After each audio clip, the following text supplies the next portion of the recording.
சாய் பக்தர்களுக்கு என் அன்பு வணக்கங்கள். ஓம் சாய்ராம்.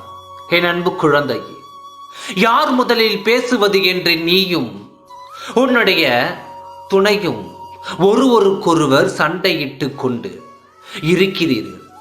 நீங்கள் இருவரும் இப்பொழுது சிரித்து சண்டை போட்டு பிரிந்து உள்ளீர்கள். ஆனால் யார் முதலில் பேசுவது என்ற மனக்குழப்பம் உங்கள் இருவருக்குள்ளும் இருக்கிறது. நாளையே உன்னுடைய துணை வந்து அவருடைய தவறை உணர்ந்து உன்னிடம் விட்டு கொடுத்து உன்னிடம் பேச போகிறார். யாராவது விட்டு கொடுத்தால்தான் வாழ்க்கை இனிமையாகும். நீ முதலில் பேசுவாய் என்று அவரும், அவர்தான் முதலில் பேசுவார் என்று நீயும் ஒருவருக்கொருவர் வாழ்க்கையை துளைத்து கொண்டு இருக்கிறீர்கள். யாராவது முதலில் பேசினால் தானே பிரச்சனைகள் தீர்ந்து போகும்.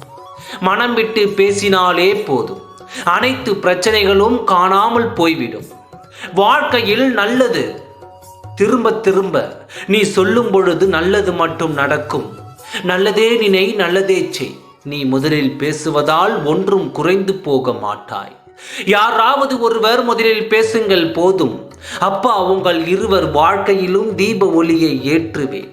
அந்த தீபம் என்றும் அணையாமல் பிரகாசமாக இருக்கும். நாளையே மிக முக்கியமான விஷயம் உன்னுடைய வாழ்க்கையில் அரங்கேற இருக்கிறது. அதை நீ சந்தோஷமாக ஏற்றுக்கொள். இப்பொழுது நிம்மதியாக நித்திரைக்குள். அனைத்தையும் நான் பார்த்துக் கொள்கின்றேன். ஓம் சாய்ராம். நன்றி, வணக்கம்.